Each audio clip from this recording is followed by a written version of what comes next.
მოგესალმებით კოლეგებო, ხალბატონთია, მადლობას გიხდით იმ გაწეული საქმიანობისთვის, რომელიც უკვე თვეების განმავლობაში მიმდინარეობს თქვენი და თქვენი კომისიის მხრიდან. მე მექნება კითხვა, რაც შეეხება თქვენ აღნიშნეთ, რაც პარლამენტმა განსაზღვრა.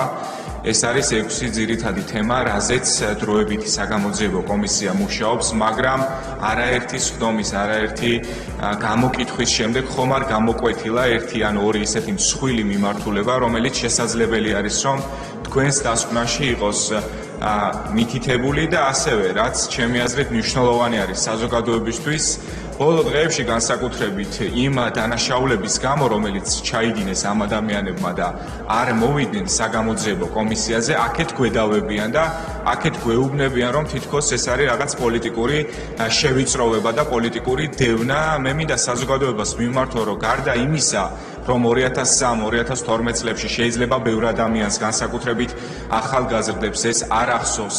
ამ ადამიანებმა ჩაიდინეს კონკრეტული დანაშაულები და დღეს იმასაც კი არ აკეთებენ, რომ ბოდიში არ მოუხდიათ ერთი და მეორე კომისიაზეც კი არ მოდიან და პირდაპირ თავისი გადაწყვეტილებით გაცხადებულად ამბობენ, რომ უნდათ რომ ციხეში წავიდნენ.